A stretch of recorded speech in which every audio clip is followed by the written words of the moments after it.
session today. Thank you all for coming to our TLC event. My name is Don Saucier. I'm the Faculty Associate Director of our Teaching and Learning Center. And this is part of our professional development series. This is already our 5th event of the semester. So congratulations for all of us for making it to week 5. And we are very, very grateful to have Tanya Gonzalez bringing her wonderful perspective today.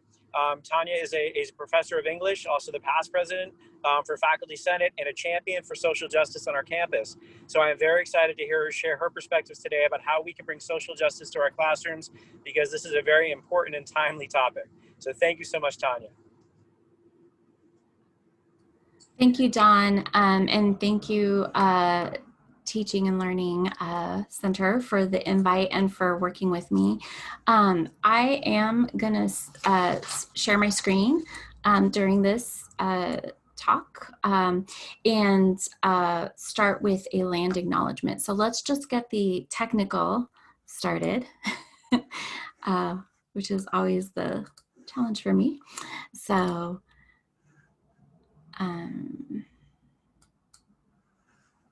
here we go.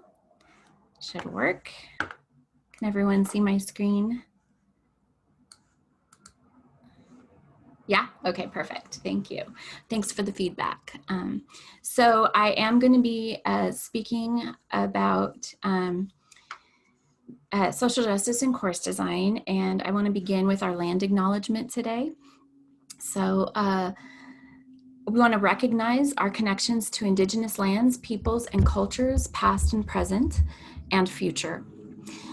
Alongside our 1863 legacy as the U.S.'s first operational land-grant university, we must acknowledge that Kansas State University stands on the treaty lands of the Kaw Nation. Today, there are 4 federally recognized tribes in Kansas: the Kickapoo, Prairie Band Potawatomi, Sac and Fox, and the Iowa tribe of Kansas and Nebraska. And finally, we acknowledge K-State's commitment to the future success of Indigenous cultures and peoples through our university mission of education, service, and outreach. Next, I want to have a moment of gratitude. I want to thank the Teaching and Learning Center for inviting me to participate in this series and for their commitment to diversity and excellence. Week 5 of gatherings for teaching and learning is impressive, and I just want to shout out to Don Saucier, to Tucker, and the whole team, which I know there's a lot of people working on these efforts, so just thank you for that. Thank you to the course designers at Global Campus and throughout the university for sharing their expertise during this unique experience that we're all having in 2020.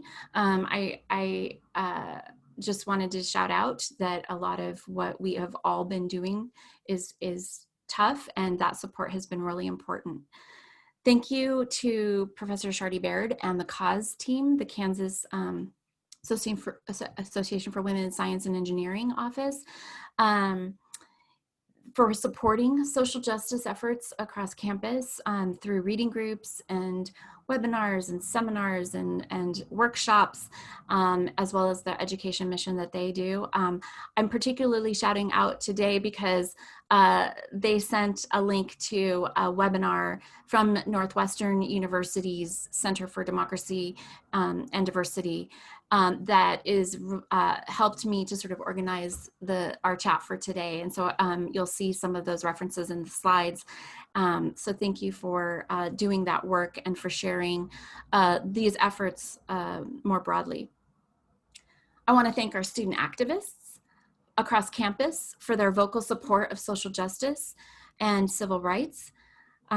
If you haven't been keyed into some of that work, it's been remarkable what our student activists have been doing, both regular student activists, graduate student activists, student athletes, most recently over the summer. You've really held the university accountable and have made space for a lot of this work this semester. Finally, I want to thank you all for being here. We're all working triple, quadruple during COVID-19, and the fact that you're here en masse in these numbers speaks to K-State's commitment to changing how we do things and being attentive to social justice and civil rights issues as we make changes and as we work and move forward. This is an incredibly difficult time.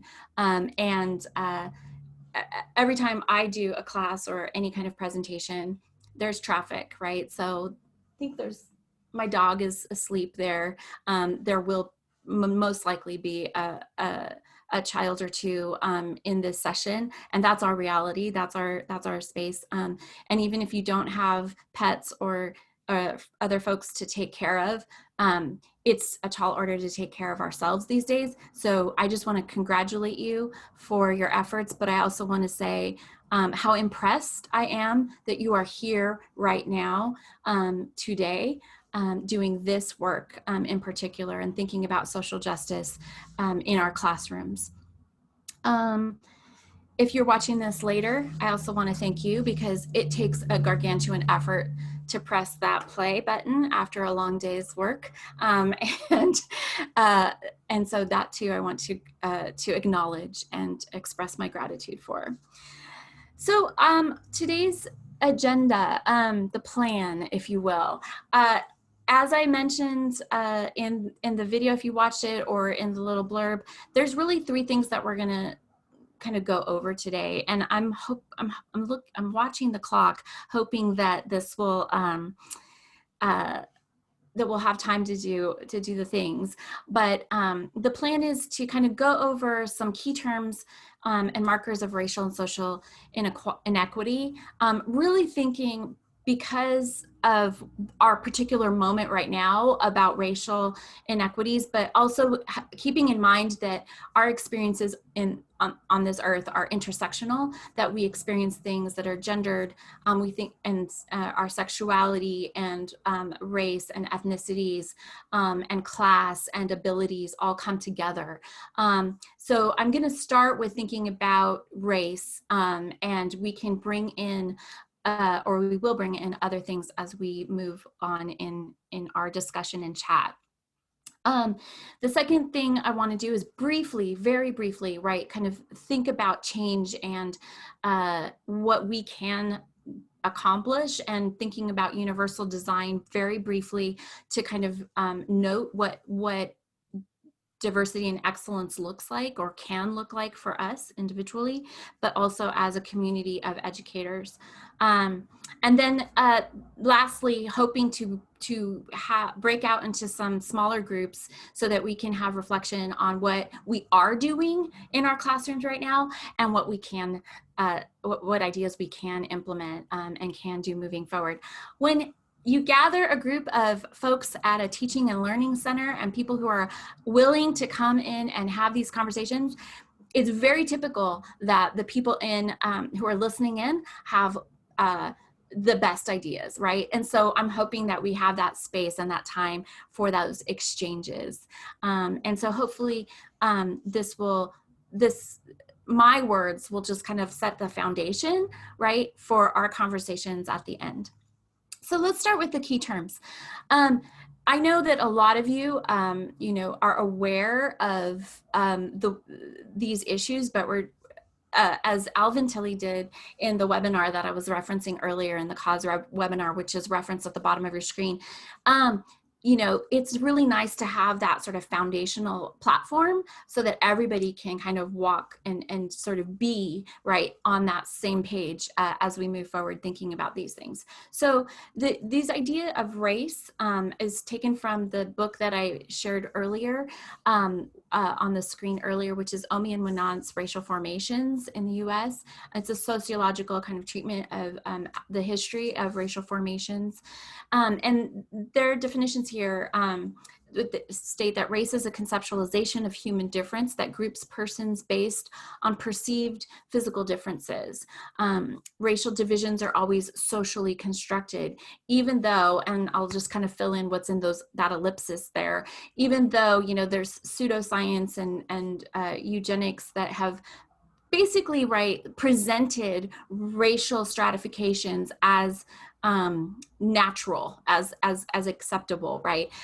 This little chart that you see on the right of your screen, right, is from 1902, a kind of eugenics portrait of, like, you know, racial classifications from pale white on the top here, down to the South African, you know, I think it says coal black. It's very bad image here, but and again, this is developed and published and just distributed in 1902. But when you really stop to think about it, I mean, that's not that many generations before us, right? So the effects of these kinds of ideas, which, by the way, you know, as the New York Times series on race and slavery kind of indicates, right, that eugenics is coming from places like the Ivy League, you know, from places of higher ed. You know, they show these kinds of stratifications that are affect how we understand each other, but also affect the ways that structures are made. And so while we have race classified like this, racism is the ideology, right, that links essentialist representations that we see in documents like this, of human differences to structures of social domination in order to justify racial hierarchies. And so kind of moving off of that, right? What is institutional and systemic racism? So institutional racism is when ideology of racism is embedded, right, within the normal operations of an organization. So where we have that ideology sort of pervading through, you know, our institutions socially. Then the systemic racism that we have means that the core racist realities are manifested in each of society's major parts. And this is something that Joe Foagin, Kimberly Ducey, Joe Foagin's done a lot of work with a lot of collaborators. He's a sociologist at Texas A&M, I believe. And this book, Racist America, is in its 4th printing. And so it's probably on some of your reading lists if you haven't already engaged it. So all of society's major parts, right, have they're manifested, right? Racist realities are manifested in the economy, politics, the courts, and, you know, what we're dealing with today are educational institutions. So this is really that we are having this conversation, these really difficult conversations about implementing social justice and about race and racism, sexism, all of these things, right, in our as teachers and as in the Center for Teaching and Learning is so important. It's so central, right, to how we move forward and how we can affect changes. So everybody has seen these memes, like I know you have, right? These social media memes that are sort of describing to everyone equity versus equality. When we have these kinds of structural situations, right, when these racist ideologies are sort of pervasive, we have the kind of equity versus equality conversations a lot, right? So this is one of the memes. I found it, I thought it was nice. It was Canadian, so I thought I would incorporate that international there. But right, we've got on the left, you've got the same treatment for everyone, which sounds so great, like everyone's treated the same, right? But you see that because of the different people's circumstances, that doesn't allow for individuals to access, right, the game here. The equitable treatment, right, is providing accommodation for everyone here, so that people can see over the fence. But how awesome would it be if the fence was taken away, right? And so when we're thinking about what that fence is, right, we're thinking about those systemic barriers that we have to access and to that sort of freedom and that sort of more just perspective, right, of how we can move forward. And so One of the things that Alvin Tilley did in this webinar that I saw, again, thank you, Cause, but in this webinar promoting racial equity was Alvin Tilley's description of of the United States and of our America since 1787. And one of the things he said is that, you know, we have been a racial dictatorship for 181 years, right? We had pro-slavery constitution, racial quotas for immigration up until 1965, segregation protected by federal government, you know, again, until 1964, and US military is segregated from 1863 to 1948. And when you think about, and then from 1876 to 1965, blacks are barred from voting, right, in the South. So think Jim Crow laws and all of these things. It's not until these acts in the mid 1960s, in 1968 for the Housing Rights Act, that we have a racial democracy in this country. And that's, you know, 52 years. And so when you think about things in that context, it opens your eyes to, you know, how much work has already been done in this area in those 52 years, but also how embedded, right, these racist ideologies have been in our systems, right, in our economic systems, in our and even in our education systems, certainly in our government systems, right? And so then when we think about the Civil Rights Act of 1964, the Voting Rights Act of 65, Housing Rights Act of 1968, we can see, like, you know, that it's pretty much Generation X. Gen Xers are the first folks, right, who, and many of us are Gen Xers or cusping on Gen X, right, who have to grapple with the social change that occurs from moving from a racial dictatorship to a racial democracy. And when you think about it that way, right, that our elementary schools and busing systems happened, right, and that you're getting more integration into your K through 12 experience, that is a Gen X experience is really kind of important to keep in mind, because this is a recent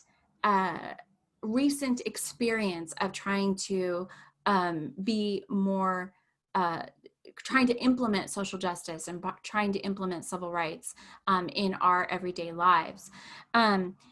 So it's also really important for us to remember that social justice is not simply a black and white thing, right? So we've got immigration policies that, if you look over the history of our immigration policy in this country, you see that many of the racialized quotas and things that we've incorporated have been against the Chinese and Asians, right? And that's how they sort of started up, and against socialist activism, right, in the early part of the 20th century, and thinking about European immigration and trying to curb it, you know, during wars and things like that. So it's all so politicized, and it's all so racialized. And so who counts as a citizen, right, becomes a very, as the previous slide indicated, right, it's very embedded with how racial ideologies and how we perceive race, but also who counts as a citizen, is a very politicized and complicated thing. And I have an image here for Dreams Unite Us, because, you know, especially when we're entering into Hispanic Heritage Month, we have to remember not only our Latinx community affected by immigration policies, like the failure to sort of pass a DREAM Act, right? And for those of you who don't know, the DREAM Act is sort of pathways for citizenship for individuals who are brought, who immigrate with their family members, you know, at a young age. So they've spent their entire lives and educations here in the United States, but have no pathway to citizenship. So just thinking about, you know, how that works for our young immigrant communities who are not only Latinx folks, but we've got, from every corner, every part of the world, right? We have young people coming in who don't have opportunities for pathways to citizenship. LGBTQ rights are high incarceration rates for people of color, especially men, but also women. Violence against their bodies in terms of policing and legal regulations, pay and wealth gaps that affects gender, class, ethnicity, and healthcare inequality that we're seeing rampant during COVID, and then of course the education opportunities. So all of this affects, it's not just a black and white story, but certainly it's so, because of those racial hierarchies, right, that have been sort of lingering in the background of our existence for a long time, we have, heightened issues, right? That can seem black and white, but we need to understand them a little bit more broadly as well. So I just wanted to show some, there are many, again, just as there are many memes to describe equity and equality, there are many different graphs to show the wealth gaps here. But, medium family wealth by race, white, $171,000, Black medium family wealth, 17,409. Let me see if I can move. I have to move. I can't see the exact number, but you can see the same for the Latinx Hispanic families. So the gaps here are significant.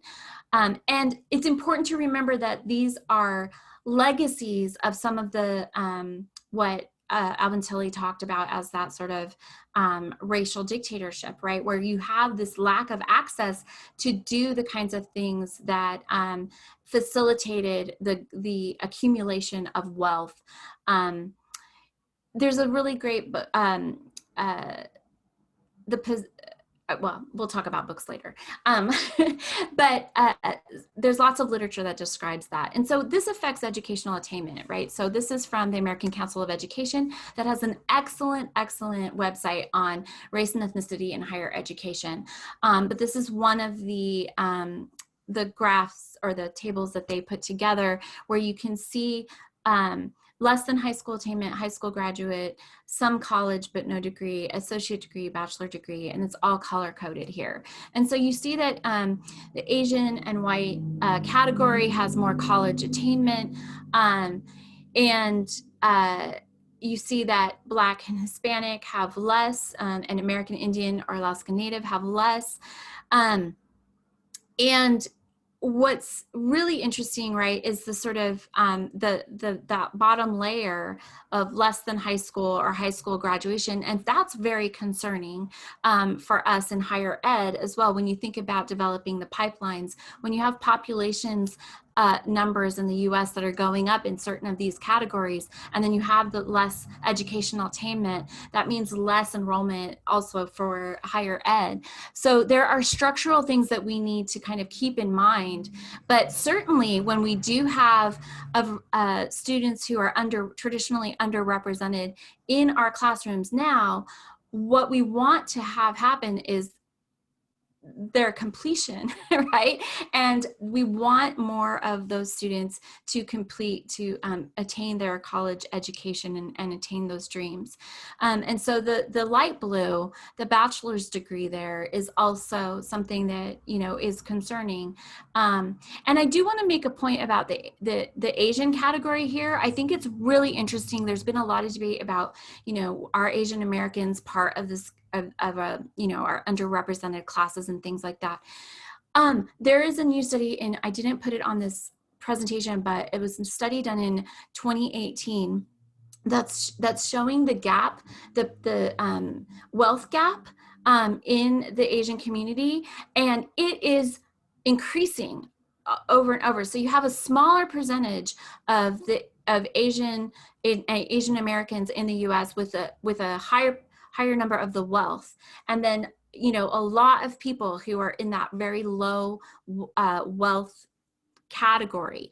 And I think this is really, really interesting to remember that, we've got a lot of immigration happening, and we have a lot of class stratification, even within Asian and Asian American categories. And so when we think about social justice issues, it's not just Black and white, it's not just Latinx communities that we need to worry about, and it's and our Native American Indian communities, but it's really thinking holistically about what do we see in terms of, immigrant communities, thinking about class and access and first gen and all of that together. So I promise this is gonna, 2 more minutes, I think, or yeah, probably 5. So I wanna shift to thinking about, if we have all that information about kind of what is structurally wrong, and these are things that I know you all have heard of before, but again, I just kind of wanted to get on the same page as we move forward, thinking about maybe some different approaches to our own work, and also approaching the problem differently, right? Approaching the multiple problems differently. And so thinking about how we can be better in higher ed. And so again, a shout out to Cause. They're doing a book club right now called on this book called An Inclusive Academy, Achieving Diversity and Excellence, that was published in 2018 and written by Abigail Stewart and Virginia Valian. And this book starts out like right away in the preface with these the statement of, these are our 6 principles that we see people who do make inroads into achieving diversity excellence kind of do these kinds of things, right? And so they have these 6 principles. I'm going to read them out loud, and then we're going to talk a little bit more about universal design and some of the other ways that these 6 principles fit into some of the tenets of universal design. So the 6 principles are: use universal design.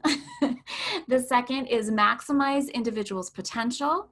And they are talking about this in particular in terms of faculty and staff hiring, but this works in the classroom as well. The data that they use for these 6 principles has a lot to do with undergraduate populations. The third is to take a different perspective. So think beyond not only how you think about things, but also how your department thinks about things, also how your institution thinks about things, and get perspectives outside of that in order to kind of move in a slightly different direction. Number 4 is be alert to and be willing to change structural factors. Again, this is what we've been talking about since I opened my mouth today. So thinking about what are those structural factors? How can we see them? Because they're so naturalized in our everyday lives, and especially professionally, right? We think we're doing such great work, and we are sometimes on a hamster wheel doing a lot of great things and a lot of great words, and we don't see our student numbers go up. We don't see change in our departments. We don't see curricular changes. So what's going on? What are those structural barriers, right, that don't allow us to kind of make the headway that we need to make? And so be alert to that. So identify that, but also be willing to change. And that's the hardest part, because when you see those things and when you see that, oh my goodness, I thought I was doing so well and doing so much to make K-State a better place and make higher ed a better place.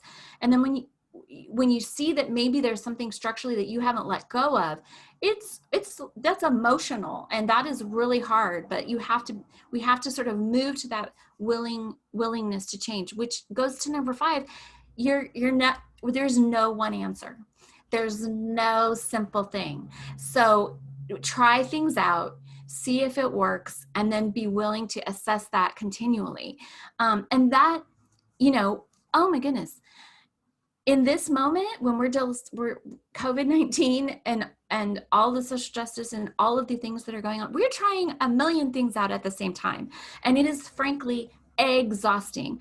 But it's still, you know, we know that it's exhausting. We know that it's really hard right now. But the fact that you're here or that you're listening in later says that you are willing already to try things out and to find out what other people are trying to do and to sort of incorporate those things, which is why I had so much gratitude in the beginning. But finally, and this is the reason why I was thankful to our students as well as each other, but we have to hold ourselves accountable. We have to hold the university accountable. We have to hold our colleagues in our departments accountable. We have to hold our colleagues in our disciplines accountable. And that work is often really difficult. And it's even more so when you're not in a position where you feel, it's even more difficult to do when you're in a position where you feel vulnerable in your own professional life. And so these 6 principles, I mean, wow, 6 steps to making life better for everybody, but it's hard work and it's perpetual. It never stops. So let's just do number 1 right now. Let's think about this universal design business. So again, I wanted to thank our course designers who brought this up over the summer a lot. I want to thank Gender, Women, Sexuality Studies as a department, American Ethnic Studies department. I want to thank Architecture, Planning, and Design, and you know, a lot of our spaces, a lot of our folks on campus, art department, graphic designers, you know, a lot of folks know about universal design. They do this, they came up with it, right? And so I just kind of want to review the 7 principles, but also acknowledge that the reason why this is step number 1 for Stewart and Valian in an Inclusive Academy book is because it's about treating everyone equally, but in a way that is responsive to difference, right? So that it's not that far left, like, here, give everybody the same box, and oh well, so sad, like, you know, you can't see over the fence, right, to the football game. So the soccer game, which is really football. So then you want to make a better life for everyone as you use the 7 principles here. So the 7 principles are equitable use, privacy, security, and safety should be equally available to all users. Universal, just let me preface this, I'm sorry, I forgot this one point. The universal design was developed in I believe it's late 70s, but thinking about how to design buildings and cityscapes, right, that provided access for everyone. And so thinking about those 7 principles, the language here is about, right, designing spaces, but certainly our classrooms are spaces, certainly our curriculum is a space, right? Certainly our disciplines are spaces, and this all can apply to that. So privacy, security, and safety should be equally available to all users. Make the design appealing to all users. Number 2, flexibility in use. Provide choice in methods of use. Accommodate right or left-handed access and use. Provide adaptability to the user's pace. Number 3, simple and intuitive use. Eliminate unnecessary complexity. Be consistent with user expectations and intuition. Teaching and learning, I know you all, if you go to these meetings, you've heard this over and over again, right? This is the best practice for first geners. This is the best practice for lots of underrepresented folks, but it's also, hey, best practice for everybody, right? Being simple and intuitive. Perceptible information, provide enough contrast between essential info and around it, differentiate elements in ways that can be described. Tolerance for error, provide warnings of hazards and errors as people go along your course, as people go along your field, provide fail-safe features, which honestly, like, if you say that out loud and it seems so like, oh, that's nice, that's good, right? That falls in social justice. But like when we think about how we organize our assessments and we kind of reproduce them based on sort of what we went through, and either we went through it and we hated it so much that we are willing to change, or we like just kind of, we were so successful that we just kind of, it's natural and this is the way it just goes, right? But I mean, think about assessment, tolerance for error. Think about that for a second, right? Let it like sit. Low physical effort, allow user to maintain a neutral body position, minimize sustained physical effort. And then number 7, size and space for approach and use. Make all components comfortable for seated or standing users. Accommodate variation in hand and grip size, for instance. There are many things that we can apply this to because we are creative academics. All right, so this is where I'm about to end and we're gonna have a conversation. So social justice, this is where in my own classes, my music cues in and it's like end of class. So social justice via course design. So the reason, look, a lot of people have talked to me over the course of, I would say the last 7 years, particularly about, you know, I want my classrooms to be more inclusive. I want to talk about Black Lives Matters. I want to talk about social justice, but it doesn't fit in my curriculum. It doesn't work to do that in my curriculum. I'm like, yeah, it probably, you know, it's not going to work for everybody's curriculum. I teach English, I teach cultural studies, I teach Latinx literature and theory and culture. I teach ethnic American literature. It fits in my curriculum, right? So when people over and over, you know, we talk about this and curriculum is tricky, right?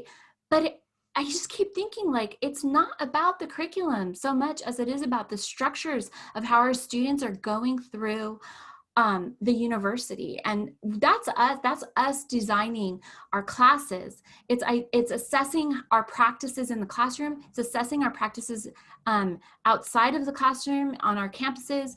And it's identifying those barriers, right, in our courses. And I reproduce this, the equitable treatment versus the systemic, right? Because if we can see the systemic things that we need to just chuck, and that could be in our own individual classes, then we can work towards that, right? But if we're not seeing it, we have to identify those barriers and maybe identify them not just in our classrooms, but maybe in our programs, maybe in our disciplines. Certainly, we're doing work to do that in our on our campus. Thank you to student pressures and faculty pressures to do that. And then the third, you know, make those adjustments, make those changes. And again, this goes back to what Stewart and Valian talked about in terms of those 6 steps. It goes back to redesigning what we do. So I'm going to stop talking here, but I want us to have moments of reflection. And also just, I couldn't help it. I couldn't decide which 7 principles of universal design to use, example to use. But I want to stop here so that we can have some reflections, have some conversations together maybe. We have 20 minutes. And so most of you should be done with your lunch if you were able to eat during this. And we can kind of talk about what, I guess the moment for questions, but I was thinking, let's break out into some groups for like maybe 5 to 8 minutes, talk maybe 10 minutes, and then come back at the last 10 minutes to sort of share out what some good ideas that you all have in terms of how you do this in your classrooms already, or how you can see some of these design elements operating in the future. And again, I know we're exhausted. Some of us have just gone through a whole summer of redesigning all the things. And so, but all of the social justice stuff was happening this summer as well. And I know that some people here in this room, in this Zoom, have already done a lot of this incorporation of what into your work. And so let's, Tucker, is that okay if we do some breakout, stop share? Yeah, absolutely. Is that cool? All yeah, right. Absolutely. All right. Great. Breakout rooms. I'm gonna push it. Oh, I didn't look at the, okay. Let's go, breakout rooms. Let's try it. All right. Got 44 people, so I'm gonna do some math for me. Let's do 8 rooms. Let's make these smaller groups. Is that okay? You'll meet new people, 4 to 5 participants per room. Hey, Rachel, just saw you. Oh my goodness, love Barbara. Oh my goodness, I'm gonna cry. I haven't seen some of you in so long. Okay, all right, bye. Breakout rooms, go talk.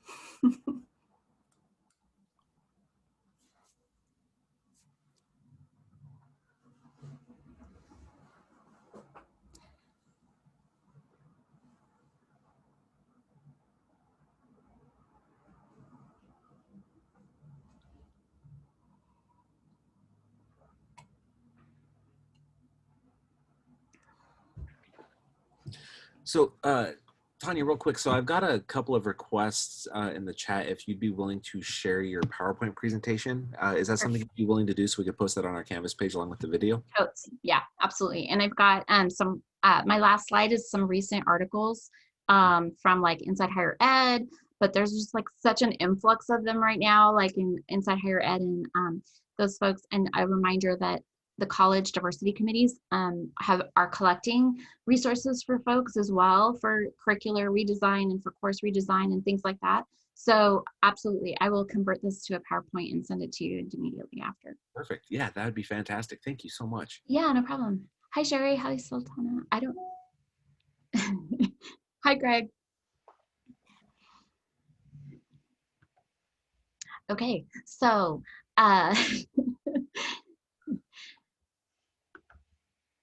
some folks hate breakout rooms. I'm never a fan, but I think for this particular case, it's good to get some ideas of people because there's such phenomenal people online on the call. Absolutely. And I noticed that in some of my classes where we're doing a high flex model, the students would get back to me like, we really appreciate the breakout rooms. It's nice to have this opportunity to kind of speak with other students. So as far as students go, the feedback that I've been getting for breakout rooms has been very positive, which has been nice. That's good. Yeah. All right. I am going to go ahead and jump into my breakout room. Oh, okay.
Welcome back, everyone. So I hope you had some great conversations with awesome people that you all are.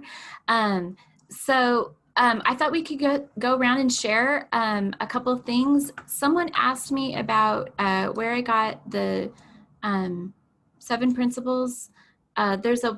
These slides will be published on the Teaching and Learning site afterwards, so you can see get a better sense view of the websites that are on the slides themselves.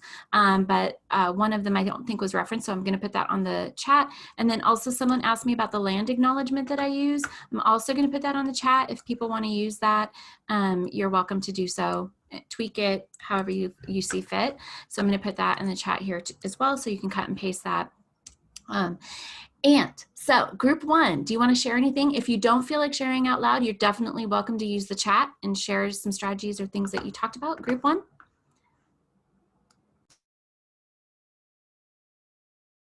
I'm not sure if people are really aware of which group number You know they what? would have been in. Let's just go. There's no worries. No worries. Anyone want to share or share in the chat? I'm happy to read things that you talked about. Well, I'll start, Tanya, just to say that in our group, whatever number it was, that what I heard as a theme was getting to know your students at some level other than just the faculty teacher, and also having your students know you. And that builds a community sense that one can reference when you're talking about examples that may be difficult for students to grasp. And I would say, and we also came back and I acknowledged that Teaching and Learning Center taught us a lot of those things as well. So I did want to bring that up. So that's the big thing. Fantastic, thank you. Anyone else? I'm gonna jump in here, Tanya. I wanted to just say in our group, we started to talk about the first principle with the safety concept, and to be respectful. And so maybe to be like because some biases or just certain things that people come to class with can be unknown. So when you're talking and introducing a group or introducing your syllabus or your class, just to make an intentional effort to talk about being respectful of certain things that you can't see from each other. And whether that's sexual orientation, traumatic things that have happened, maybe you have a military background, or the parents of a divorce, or foster kids, just things that you don't see when you just see the person or meet someone for the first time. And I think to build that safety when introducing a group opens up learning. And then, you can open up dialogue for questioning and just other things where everyone can kind of learn and feel comfortable in sharing and kind of growing and building community as well when you do feel safe. So that part of course design, I think, could be a little bit more intentional. And we shared that in the group. That's excellent. I think building community is so key, and everything you just said is such an integral part of all of that. And we've got some great things in the chat as well. I think Melissa kind of echoes sort of what Mitzi just told us about, right? Being transparent, creating that space, right? That space of safety. That is so integral to how we do all of our classes. If you just take away that one thing, right? Like, I think that's so key. Roberta shared with us the curriculum around Eddie Moore Jr.'s 21-day challenge, doing 20 different learning activity for 21 consecutive days around social justice topics. That looks like an excellent resource. Thanks, Roberta. Topics related to developing toolkits that can empower students through the agency and ability to make small changes. I think empowering everyone to make those small changes for sure, right? But those are great. Can we get any more as we close up? We just have time for one more. I talk a little bit in my class in Gender, Women, and Sexuality Studies, where I teach intersections of violence, about what it means to do an approach to trauma from a universal design perspective. And so kind of adding the idea of safety first to universal design. And so if talking about any kind of violence or really anything from the perspective that students come into our classes with trauma, might be experiencing trauma during the semester, might be acquiring trauma. What does it mean to put a principle out of safety first? And that the most important thing is for students to attend to their own mental health and sort of nervous systems and ability to manage their own activation. And so that sometimes means not doing an assignment or not doing a reading in order to maintain things. So having alternative assignments, making sure that students can feel like they don't have pressure to meet arbitrary deadlines or standards, and have modifications so that there is this understanding of what trauma looks like at the beginning of my classes, and empowering students to recognize that, and then also transition into what promises I make about modifications. Thank you, Rachel. That's excellent. I think that is, it's so key, right? I think between what Mitzi shared with us and Rachel, what you shared, I think that's just really crucial to how all of this works. And Tucker, I don't know if Dawn is still on here, but Tucker, that is another topic, a whole other topic that we should add to this Need to Know series, is the sort of safety first in the classroom, right? And sort of creating those spaces of community, creating, specifically designing your course to sort of articulate that, to create those spaces so that we can do that work that we just talked about today in terms of the structural issues, right? And designing. So I told you it's always the folks that are sitting hanging out that have the awesome ideas. So I want to once again, express my gratitude to all of you for being here. We are 1 minute over. I know some of you have other meetings to go to. So I want to say thank you, because I know that this era, this moment, our lives right now are so challenging, chaotic, and hard. And the work that we are doing right now in this world is hard. But you are making the choice to prioritize, creating these safe spaces, creating these communities, and working towards social justice and civil rights in our classrooms in higher ed. And I just want to say thank you, thank you, thank you. It does all of us so much good to know that there's a community of us who care about these issues at whatever level. And so, yeah, just, you're awesome. And I know it's hard. I see the work that you're doing. I see your commitment to your students. Also remember yourselves and take care, and I'll see you later, hopefully. All right.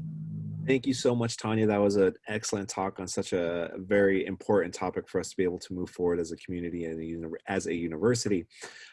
As a just quick reminder that if you are participating in our professional development series, please complete the post-event survey link. I'm dropping that in the chat right now. I'll also be sending that out in a follow-up email tomorrow. This recording of the recording for this presentation will also be posted on our website, and as well as the TLC Canvas page. If you do not have access to the TLC Canvas page and you would like that, you could email me. My email is tuckerj@ksu.edu. That is also being dropped in the chat. And just a friendly reminder that next Wednesday, we are going to have a presentation on the tools that Canvas can provide us so we can provide more open access resources for our students.